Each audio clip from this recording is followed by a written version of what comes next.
In this quick video, I'm going to give you a quick overview with this model Pioneer. It's a 3600ui. This is a little bit lower than the middle of the road, so this is a radio I've chosen because I'm going to actually be doing an installation in a subsequent video for this review for this unit. It's going to be put into a 2002 Caddy DeVille for an older woman. She's around 60. I don't know how old she is exactly. She's a little bit old. I chose this unit because she has an 02 DeVille, which has that really cool looking green holographic kind of looking instrumentation in her Cadillac, which is really cool actually for the car. It's a cool car. I always like that dashboard in there. So I chose this one here because it's got the customizable colors, which is really neat. She's totally anti-computer, but God knows if she ever gets with the times and she actually uses anything that's USB related. She's got the little option for it in the front. It's also got the analog input because, again, old person, old school, big knob, older people like that. It's gloss black, so it's going to kind of match everything. It's got a little touch of the chrome, so it should match whatever little bit of blink she's got going on in that Caddy, which Caddies are well known for. In the rear of this unit, these two sets of preamp outputs I'm not going to utilize. That car doesn't even have a factory amplifier. However, if it did, or if you're just going to use a 4-channel amp or a 2-channel and a sub, or just a sub alone, this unit is very good for that because it's got a selectable output. You can create this as a front and sub, or you can have it as front and rear full range for front and rear preamp outputs, left and right, respectively, on both sets of pairs. Over here, steering wheel ready remote, which I'm using this pack. This is a SWI-RC, which is a hardwired steering wheel interface, which is going to be the choice for me because that car has the feature and she's going to want it, so I'm going to be going with that. This one right here, your standard 16-pin Pioneer harness and your analog antenna input. Also comes with standard keys, ISO mounting screws, and the QXE 1047 wireless remote control. Nothing too exciting going on there. The harness, this is something that I have to say, because when I do my reviews, I do try to be very honest, and I wanted to show you because I was like very taken it when I was preparing to wire this thing up. This here is my stripper, and you can see right up on the top, that's 22 gauge. Watch this. This here is just any one of those speaker wire outputs. See that? Pioneer is getting really cheap with the wire. Look at this. Maybe 6 or 7 little strands of wire. So they're really chinking out when it comes to the speaker wires, even on the power. I mean, the power is better. I mean, I know this is just a little radio with 12 watts RMS and everything, but still, come on, guys. Pioneer. I mean, wow. This has got to be half of what it was just a couple years ago. So, not very impressed with the quality on that. The sleeve is all the same. Cosmetics are very nice. For 2014, because I did do the reviews on all their flagship multimedia stuff, the AVIC series, all the AVH series stuff, all the video stuff, which I was really impressed, and I really thought they were really nice and robust. Very, very nice. I liked a lot of the products.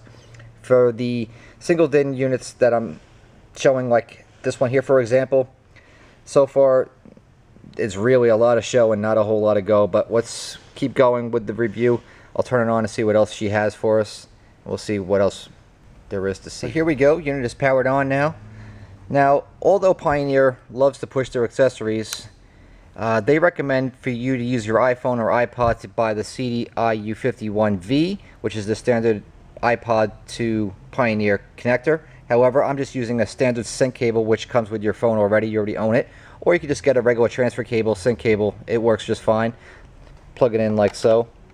They also have another one, which is called the CDI-U52V, which I can't say anything about because that one is a lightning cable, and I don't have a phone that's lightning capable, nor do I have a 52V to discern the differences between that and what I'm accustomed to using with my iPhone 4S. So I'll reserve my comments on that. However, if you have a new iPhone 5, congratulations, you have a better phone than me. But however, if you want to make the most of it and get the best quality using it with this Pioneer receiver or any receiver that you choose or own, make sure that you have a good educated amount of information, get the correct and according cable because voltages change. There's proprietary pins on the 30-pin output plug on the Apple products, so you know, step carefully with those types of things. Unless I know for a fact what it is and what it isn't, I just reserve not to make a comment. However, in the future, of course, I will have it all figured out and I'll let you know then. But for now, leave a comment if you already know the answer for the next guy, because somebody might be watching this right now and he really wants to know. If I don't know, that's the way things should work, and people should help each other. So now my phone is plugged in. You can see I got a song on, and you got back over here, you got the I forget what they call it. I'll show you in the main menu where you can change how the unit's art and display works out. But you can see it gives you a nice scrolling amount of text, lots of characters, very legible, which I like, and that is customizable. Also, going with the customizable and the display functions, the inside portion here on your LCD, you can change and make it one color. The outside, you can make it a completely different color, like I have set up here with the green on the inside, blue on the outside. Like I mentioned, it's going to be in a Cadillac, so most likely it's just going to be all green to match the interior. But for now, this is what it is. So here's your main menu, and then you have all your categories. Your audio, whoops, let me just get out. There's a back button right here, so like an arrow, and then you have a search button, source mode button right here for your mix tracks, and over here your band button, which you could use to toggle your FM, AM sources, etc. This knob, as well as being rotary, turning clockwise, counterclockwise, you can also push it on the inside, so it's a multi-toggle type of button. And it's a very nice looking button, easy to control, easy on the finger, so it's a nice touch. I like it. It's a classy looking radio. I mean, even for only as cheap as this radio is, for $100, it really doesn't look like $100, and I like that. That matters, and that's one of the reasons why I chose it. Also, because it also has the expandability for the wireless remote, which is nice, and it also plugs into the steering wheel controls, which I also like. And plus, it's got a lot. I mean, it looks right. The colors match. It's got a nice amount of aesthetics to it, so it really wins. Even if it sounded like crap, it would still be probably a good choice for me. Pushing it in, there's my menu. Function, audio, illumination, system. So these are your basic, your main menus. I'm not going to mess around with mix tracks, because mix tracks is just, you know, a whole nother story. I'm not really going to get into it. You can figure that on yourself. Audiobook, push it in. You can change the setting, normal, faster, slower. Not a whole lot going on there. Moving it along.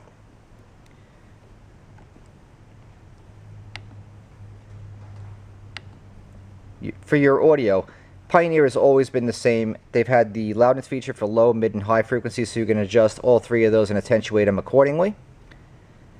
EQ settings. This is a little bit more challenging.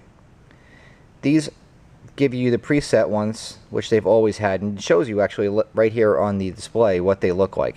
So you can customize two separate ones, or go with the presets from the factories. You can see how they're moving around there. Or you can go in there and customize them yourself, which of course is what I would do. Subwoofer, you can adjust it for reverse and normal phase. Let me get back there. Turn it off if that's the case. Next one is your bass boost mode. So you can adjust this all the way up to 6, plus 6, or leave it flat, which I would only recommend you use on a lower volume levels, because the higher the volume gets, the more distortion you're going to get, and it's just going to be an audible disaster. So you don't want to mess around with that too much if you're just using this by itself. Next one is HPF, which stands for high pass filter, which would eliminate the low frequencies from coming through from the deh-x output through your front and rear speakers. So say for instance 50 hertz and lower is something that your speakers just can't tolerate, or you just don't like it in your sound system. You can eliminate it by turning it to 50, and it'll cut it down. Next step up is here, here, here, here, 160.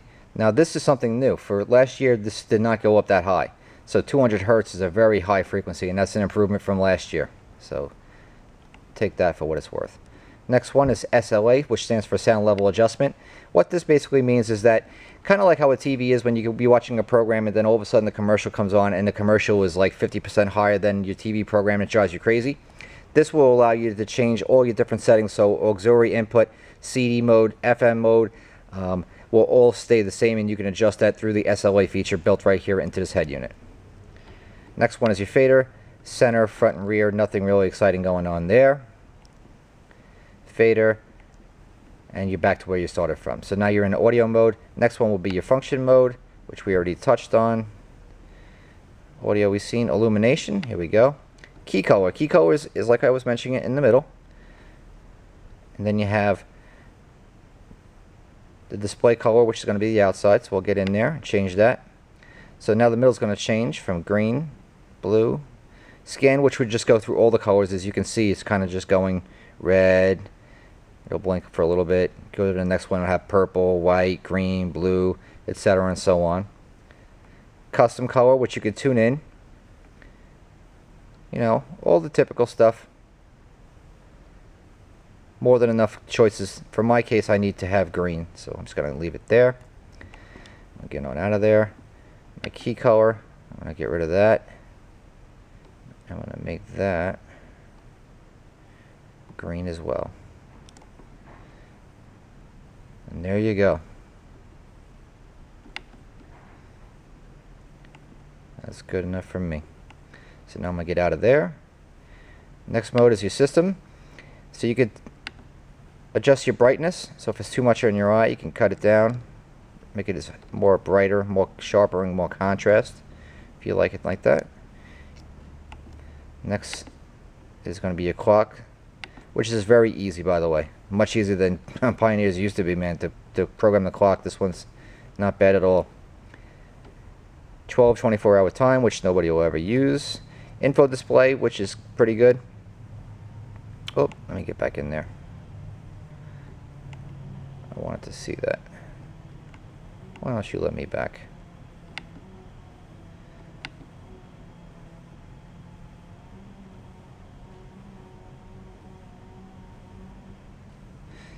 Here's another one, your effects. You could turn these on, which will bug out and do some different blinking, different stuff to keep you entertained should you choose to have it. So that's really all there is to it, but I want to put this mode back onto iPod to show you. Also, if you have an iPhone, such as the one I'm using here, and you have Pandora as an app on your phone, you can utilize that through a hardwired connection such as the one that I'm using with my sync cable and integrate the Pandora onto your unit easily, very directly. And that's also a feature you can utilize with an Android, and your Android must have firmware 4.0. I hope I'm saying that correctly. It's firmware 4.0 or version 4.0. I'm not an Android user, but I know it's 4.0. So that's that. Your startup app is right there. I'm going to turn off this Pandora because it's trying to make my phone do something I don't want it to do. I just want to show you what it looks like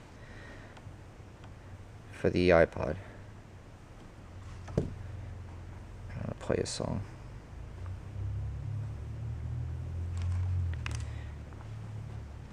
Give you a little close-up.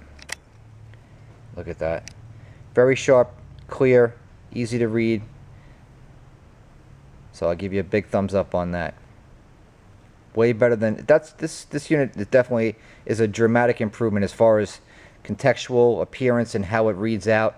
Definitely better, and especially for the price point. For $100, I mean, I know it's not going to have the 3 lines of text like a higher end unit would have any type of organic OEL display or any intense super multicolor LCD feature. It doesn't need to. It's only a basic $100 unit.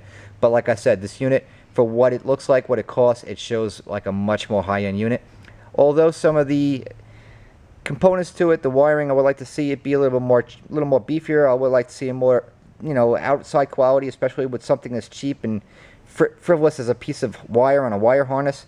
It kind of goes to show you what are they doing on the inside of this unit. However, how it performs, how it works, I mean, they're not exactly coming back in droves. I mean, these things work, they get sold, they work out, they have a fairly low rate of returns and defects, so that's a good sign as well. So I'm sure that these people do know what they do when they engineer these products. But as far as aesthetics, what this thing gives you, and especially for the price point, I say it's good. I know the person I'm going to be putting this in for is going to be satisfied with it, and that's for an older person. Younger people, even much more fanatical and much more, or less forgiving, I should say, when it comes to their units. So for me, I like it. It's a good choice. And also, if you're interested, check me out on my other video, which is going to be posted definitely within the week when this is actually installed in a Cadillac, and you can see how it looks when a completed job. So that'll be coming up soon, so check that out.